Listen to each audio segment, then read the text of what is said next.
guys. Bigla akong ano, makain lang ako. Bigla akong nosebleed. Huwag mo isinga. Ang dami sa kamay ko. Bigla lang tumulo. Ganun talaga pag ano. Ang sa labi ko nga. Biglang Pangat lasa. Wala man. Maham lang. Ang pangat mo lasa.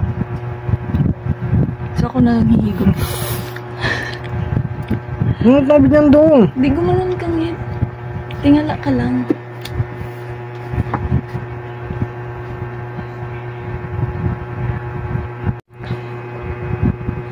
Bigla lang tumulo. Ha? Oo. Kaya? Nosebleed nga kasi. Search mo nga ng mga cause nun. Ano na ngayon Sa lang? init. Sa init? Eh, anong oras pa lang oh? Anong oras pa lang? Alas 9 pa lang ata. Oh, 8:30 pa lang. Anong init? Eh, sa daan di naman ako nagka-nosebleed. Lasang-lasa ko yung dugo sa loob. Siyempre, yung galing dito na ganun mo. Kaya pala sabi ko, wala naman. Sipang biglang damdahan ka may tumulo.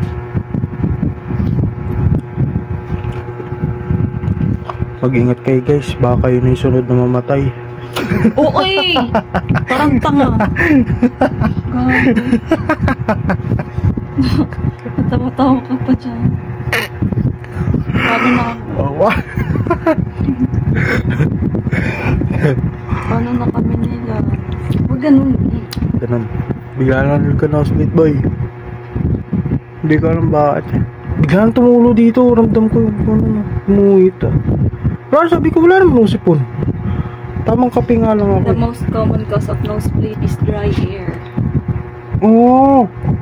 Hot, low humidity climates or heated indoor air cause dry air. Both environments cause your nasal membrane, the delicate tissue, Kailangan daw ng to dry out and become crusty or hard. This makes it more likely to bleed when hot or pickle when blowing your nose. kailangan daw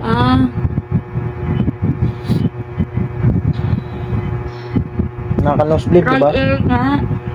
Dry air? May hangin naman nandito tayo. ka sa loob. Pag mainit nga daw yung nalalanghap mong hangin. Di ba minsan ganun? Pag yung singaw. Kahit wala ka sa labas. Oo nga. Pero first time yun sa nangyari yun eh. Yung singaw ngayon na lang ulit. nung electric pan, ganun. Ay ba nag-nosebleed ako sa ano lang, sa Pravel Mets. Yung nag-ano ako.